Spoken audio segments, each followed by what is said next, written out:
saya harus katakan yang terjadi, komisioner itu tidak bisa membantu, para caleg-caleg telah menjadi korban. Karena dia percaya komisioner ini bisa mengatur, padahal komisioner tidak bisa mengatur. Sehingga apa yang terjadi? Komisioner mengatakan, baju penggenong untuk tato.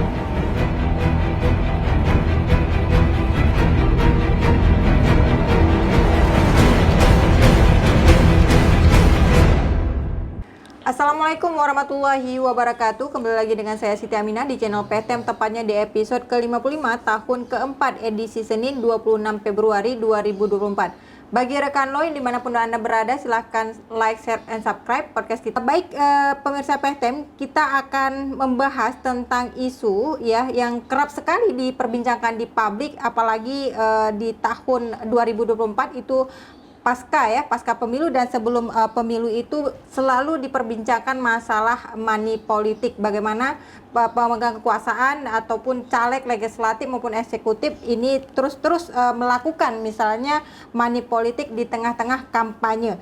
Kita akan mengangkat tema hari ini tentang fenomena money politik di Nanggro Syariah. Benarkah orang kaya terima uang receh? Bersama narasumber kita Ustadz Akmal Afzal SHI. Beliau adalah Komisioner KIP Aceh periode 2008-2013 dan 2018 sampai dengan 2023. Assalamualaikum Ustaz. Waalaikumsalam warahmatullahi wabarakatuh. Bagaimana kabarnya Ustaz? Alhamdulillah, tapi suara agak serak sedikit. Oke. Apakah Ini menjelang pemilu karena serak? Karena terlalu banyak merespon ya. Oke. Berbagai macam tanggapan dan pemikiran ya yang diminta oleh masyarakat terhadap dinamika Ternyata pemilu. pemikirannya juga ini hadir ke PSTEM juga berbicara tentang fenomena money politik di Nanggro Syariah. Benarkah orang kaya terima uang receh? Tapi Ustadz, ini kan Anda juga mantan ya KIP ini 2008 sampai dengan 2023. Tapi kan tentu dengan berdasarkan pengalaman, apakah money politik ini terus terjadi menjelang pemilu nih Ustadz? Mungkin seiring dengan waktu, dulu juga ada di 2009, tapi perkembangan kos yang dikeluarkan oleh caleg itu untuk operasional, tidak untuk membiayai pemilih ya. Tapi 2019 belum begitu masif, 2024 ini sangat amat masif kita mendengar tentang perkembangan money politik atau politik uang. Yang anomalinya justru terjadi di tengah-tengah negeri kita yang dilabelkan negeri syariah. Maka kalau kita mengatakan, adakah di negeri kita yang berlabel syariah ini terjadi money politik? Ini jawabannya virus COVID kemarin. Kita tidak melihat, tapi kita bisa merasakan. Kita tidak menjamah virus tersebut, tapi mati nyata adanya. Atau bak kentut yang menyebar bau, tapi kita nggak bisa meraba. Atau bak hantu yang kita takuti, tapi nggak pernah nampak wujudnya. Money politik di negeri syariah hari ini nyaris mirip ketiga sampel yang saya sampaikan tadi. Ia membahana. Maka ketika Mbak Mina mengatakan bahwa ada orang kaya yang juga menerima uang recehan itu, ini sudah menyangkut dengan persoalan mindset dan karakter diri. Sehingga mereka berasumsi menyokonjino pajanlo.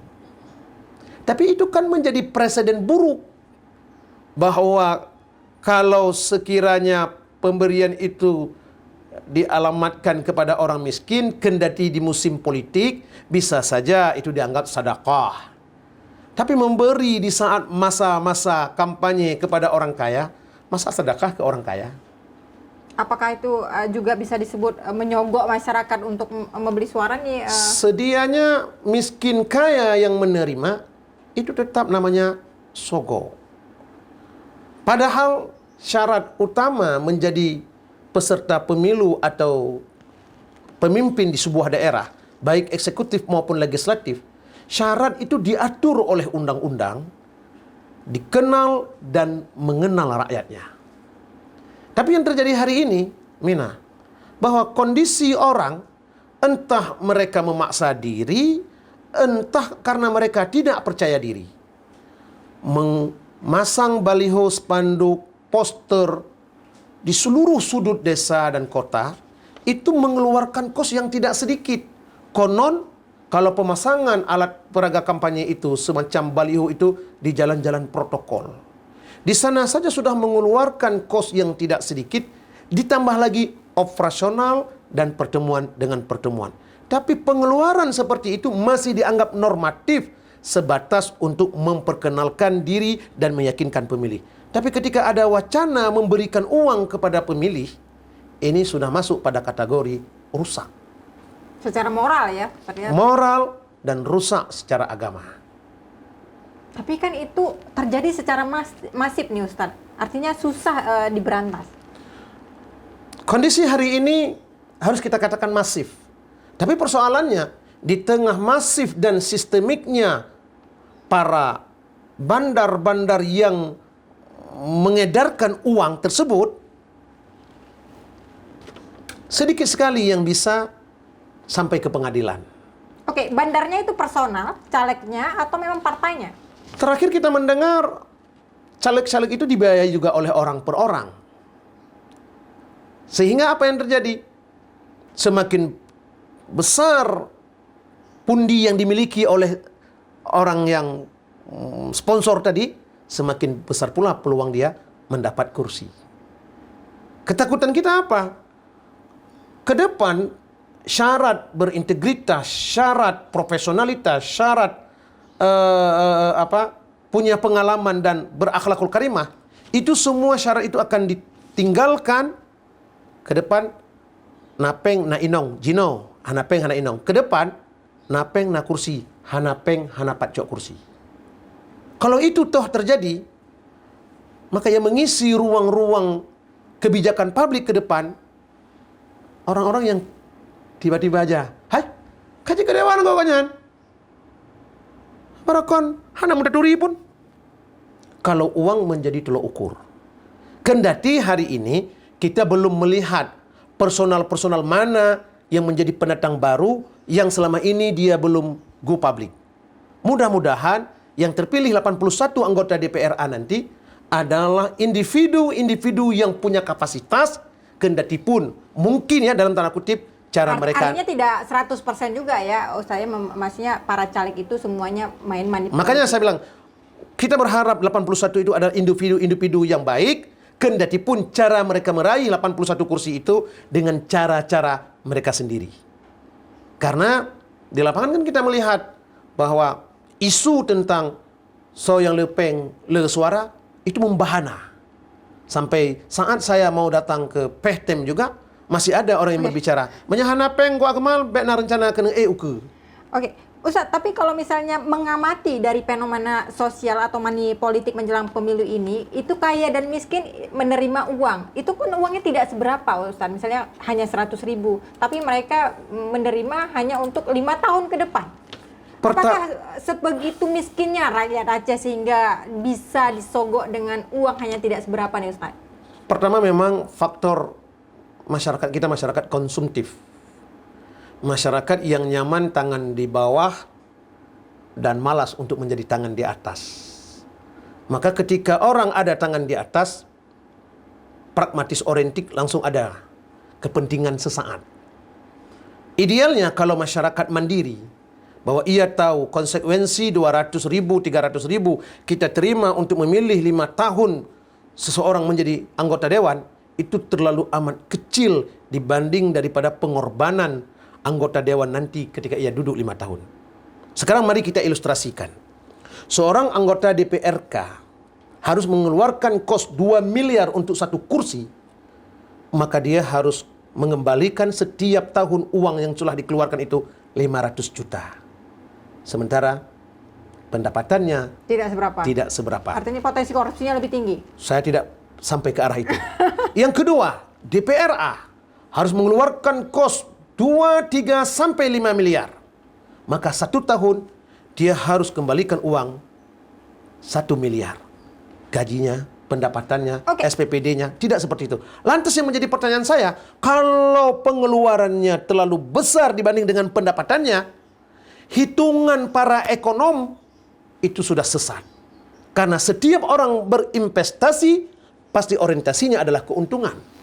Lantas, kalau pengeluaran besar, keuntungan tidak ada, maka malpraktek akan dilakukan. Berarti potensi-potensi dugaan korupsi itu besar ya di ruang Dewan? Saya tidak mengatakan akan korupsi. Kalau seandainya, tapi dari mana? bagaimana rasional kita orang menghabiskan uang sekian banyak, sementara dalam undang-undang sudah diatur pendapatan anggota DPRK dan DPRA, serta DPR RI, berarti kita juga sebagai warga berhak mempertanyakan, dari mana engkau tutup uang sebanyak itu yang telah Anda keluarkan? Tentu, ada orang mengatakan ini iming-imingnya aspirasi. Aspirasi kan uang rakyat. Aspirasi adalah uang yang disahkan lewat APBA yang disalurkan kepada rakyat. Dari mana hak anggota dewan dari aspirasi tersebut? Dari komitmen fee? Nah, kembali lagi, ini kan negeri syariah. Apakah berani orang memfatwakan ada halalnya di komitmen fee di dana aspirasi tersebut? Tapi kan memang di situ buruannya. Kecuali mata mereka telah buta. Berarti banyak anggota dewan yang selama ini udah buta ya? Ustaz? Saya tidak mengatakan seperti itu. Kalau misalnya... Tapi paling tidak, kalau mereka menghalalkan komitmen fee, hati mereka telah terkunci dari kebajikan. Logika berpikir yang Anda sebutkan tadi kepada pemirsa PTM, Ustaz, kan itu... Tapi kan Mina menyambung. Oke. Tapi kan saya menyampaikan bahwa setiap orang berinvestasi, tentu logika investasi itu adalah keuntungan. Oke. Baik, ini Ustadz menarik sekali sebenarnya kita berbicara masalah kecurangan, kemudian ada money politik. Tetapi kan di sini bagaimana sebenarnya kan Anda juga sebagai mantan KIP pasti punya pengalaman tentang apakah pernah misalnya disogok. Ya, ini harus kena ke narasumbernya nih. Pernah Sebenarnya penyelenggara itu pada tahap-tahap seperti ini dalam keadaan yang sensitif. Sangat sensitif. Sangat sensitif. Tapi bisa dijelaskan. Money politik, sogok, dan iming-iming uang itu tidak terjadi menjelang hari H. Tapi justru ketika bergerak hasil dari TPS lewat PPS kepada PPK, lewat PPK menuju kepada KIP Kabupaten Kota hingga kepada provinsi, ini transaksional kepada oknum-oknum tertentu terjadi. Saya saja sebagai mantan komisioner 2-3 sudah ada yang menghubungi. Ini sekarang. Dalam 2-3 hari ini, Tengku Akmal, peng, OB-OB na peng, perle, nutulong bantu si Ad. Abah cika tamano lah jubu basah. Nutulong usaha tak, Tengku Akmal, meduar bening. InsyaAllah, OB kebutuhan peng, lun bantu. Ini saya berada di luar sistem. Kalau dulu waktu ada di dalam sistem, tambah banyak lagi. nggak bisa kita. Disitulah perlu pertahanan komisioner itu, pertahanan integritas dan moralitasnya itu harus berlapis ala pertahanan para semi malaikat lah ya. Kalau tidak, maka yang terjadi, saya harus katakan, yang terjadi, komisioner itu tidak bisa membantu, para caleg-caleg telah menjadi korban. Karena dia percaya komisioner ini bisa mengatur, padahal komisioner tidak bisa mengatur. Sehingga apa yang terjadi? Komisioner mengatakan, baju penggono untuk tattoo. Padahal dia dapat kursi sendiri. Tapi ketika uang sudah... Lembaga KIP juga tercoreng dong di situ. Integritasnya tercoreng. Inilah yang menjadi masalah ketika komisioner punya pertahanan diri dia, punya pelindung dia, sehingga banyak kasus-kasus tersebut terhenti, tidak menjadi masalah ketika komisioner menolak dengan halus. Ya kan? Apakah ada resiko ketika ditolak? Tentu ini kan persoalan personal. Misalnya dicopot dari jabatan atau tidak dipilih lagi, itu akan kalau ketahuan itu di KPP. Kalau ketahuan itu di KPP. Tapi kan misalnya kan ada intervensi anggota dewan juga dalam proses pemilihan dan sebagainya. Di semua lembaga apapun yang kita duduk, tentu ada oknum-oknum yang coba mengintervensi. Tergantung saja kemampuan komisioner tersebut dalam menghentikan itu. Bahwa orang minta tolong, kita sebagai penyelenggara harus melayani. Orang minta pendapat, minta dibantu, sebagai penyelenggara harus dibantunya dalam apa nih, Ustaz? Apakah dalam curang? Bukan. Bantu memfasilitasi dan melayani. Bahwa ketika orang ingin mendapat informasi, sesuatu yang berhak diberitahu tidak boleh disembunyikan. Tapi membantu untuk mempermudah urusan yang sebenarnya itu bukan hal yang dibolehkan, itu adalah pelanggaran. Nah, makanya kalau saya sampaikan tadi, jika semua orang tahu bahwa ada potensi peredaran uang, justru bukan hanya pada saat pemungutan suara di hari H. Tapi di saat proses rekapitulasi yang sedang terjadi sekarang di kecamatan, perputaran uang dan transaksi itu akan justru lebih masif terjadi. Kenapa? Karena proses partai-partai gurum yang tidak ada kursi ini, yang dia sudah tahu waktu di kecamatan Bulan Pait ya tak nyangka ke daripada dapat lebih peng ke saksi kita istirahat sajalah. Maka partai-partai gurum ini tidak tertutup kemungkinan ketika ada orang menawarkan, hai nunjuk mentong suara kelonnya, ada waktu ni kecok penjuma 50 juta. Oke. Ustaz Amal, ini sesuai juga dengan pengalaman Anda sebagai mantan KIP di 2019 dengan sekarang ya 2024. Itu kan kecurangan apakah semakin masif dibandingkan pemilu lalu nih Ustaz Amal? Apalagi kan sekarang kan masih berbicara tentang kecurangan rekapitulasi. Ya. Kecurangan apa yang dimaksud? Kalau kecurangan tentang sajian hasil rekapitulasi itu mungkin kita sudah sama-sama kita saksikan. Apakah itu benar sebagai pengakuan KPU adalah error sistem atau human error?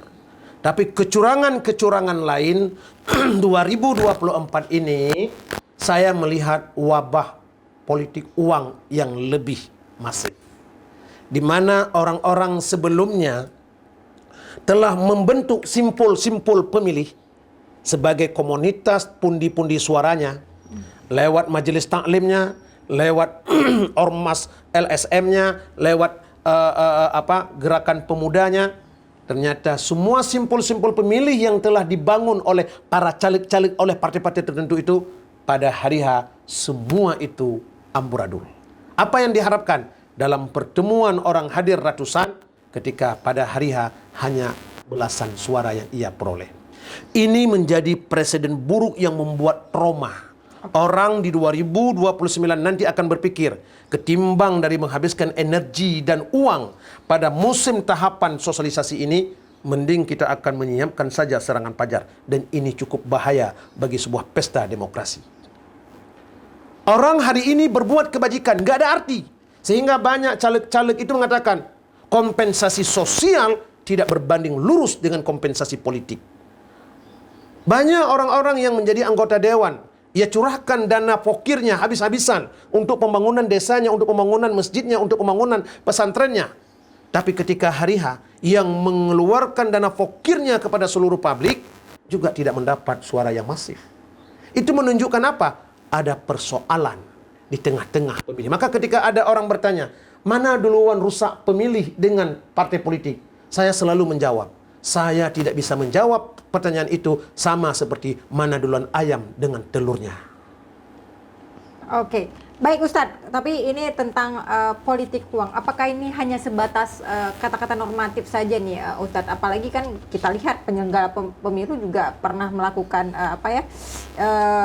istilahnya kesalahan, kemudian juga bagi-bagi bansos juga bagian dari money politik. Kemudian ada tebus murah paket bahan pokok, pemberian uang tunai, iming-iming bantuan pendidikan, itu kan juga bagian money politik dan itu juga dilakukan oleh presiden seperti itu. Ini Anda melihat seperti apa? Strategi. Apakah hanya normatif saja itu sebagai aturan yang memang tidak perlu secara penuh harus ditaati hanya segelintir orang, atau memang sudah memang tidak bisa dibasmi seperti itu? Strategi orang untuk meraih simpati itu beragam.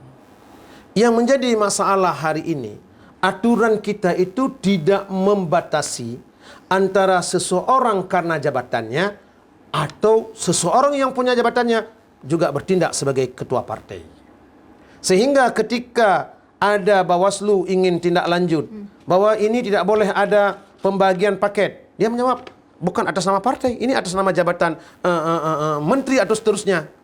Ini sebenarnya yang tidak tegas dari penegakan ketentuan perundang-undangan pemilu.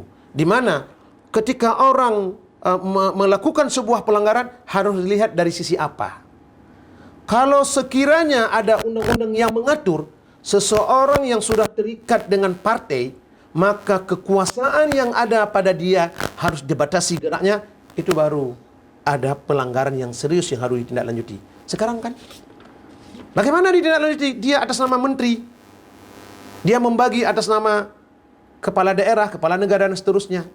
Makanya masyarakat kita juga, ya, masyarakat yang konsumtif ini ternyata menikmati juga ruang seperti itu.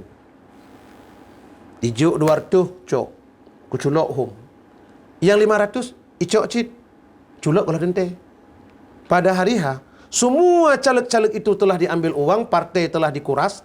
Pada hari H, ada orang yang tidak datang ke TPS. Mau kita bilang apa?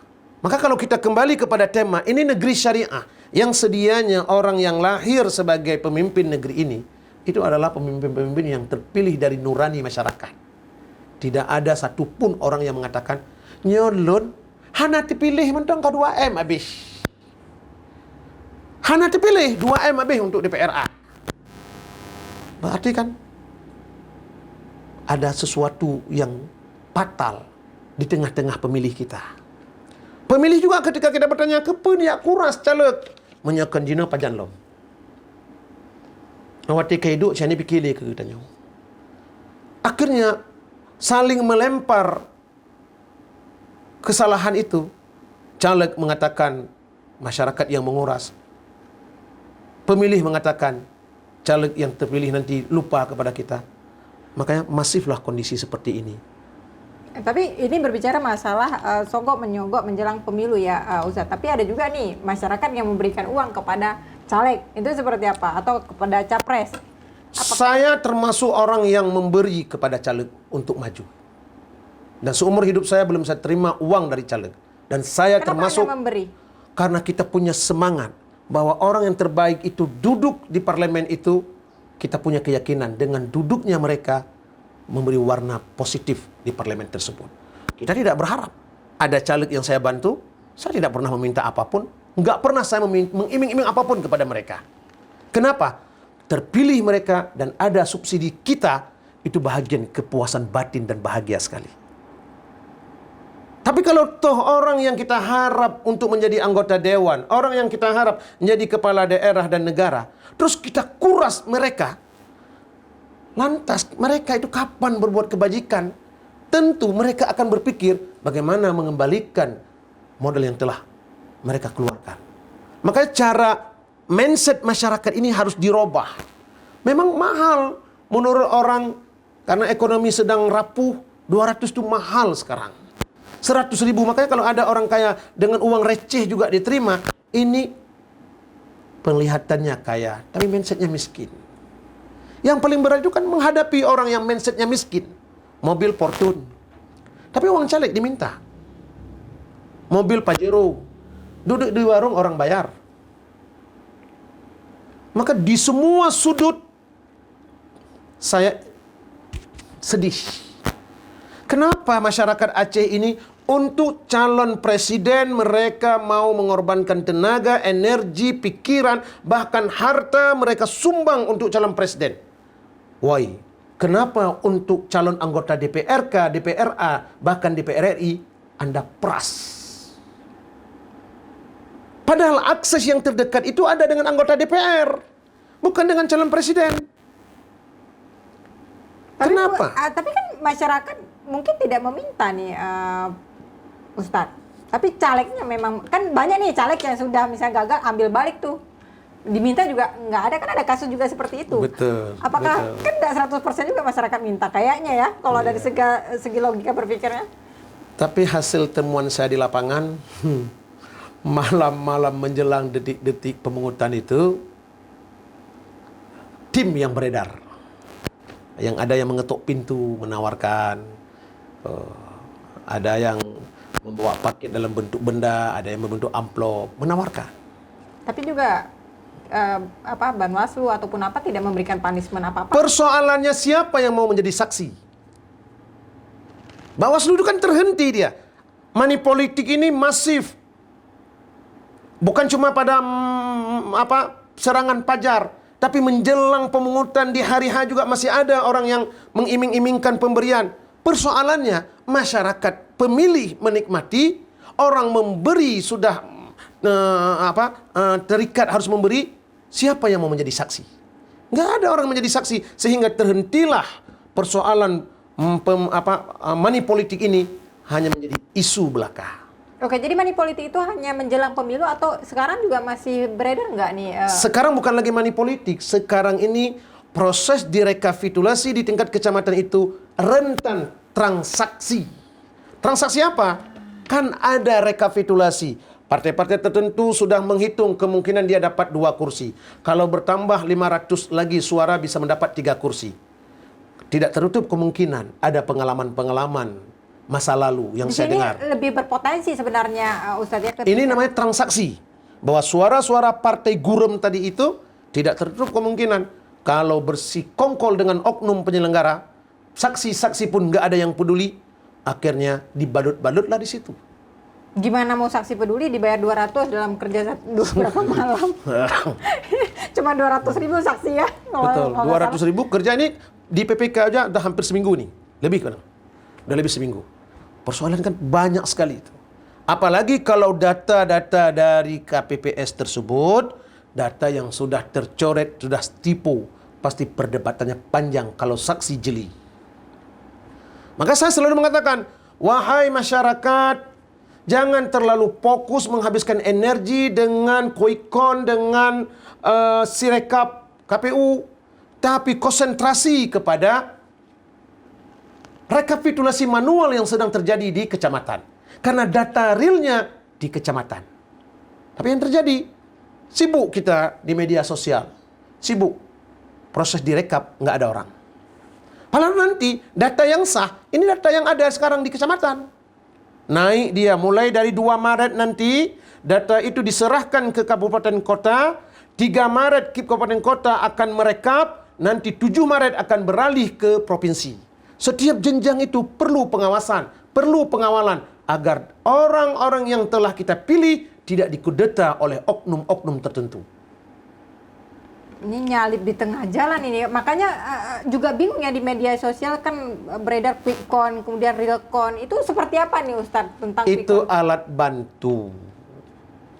Ya. Berarti kalau misalnya ini kan orang seperti 60% Prabowo itu belum pasti ya kalau secara Lembaga-lembaga survei itu sah-sah saja dengan dibayar? kemampuan ilmiah mereka melakukan survei yang mereka mampu mempertanggungjawabkan.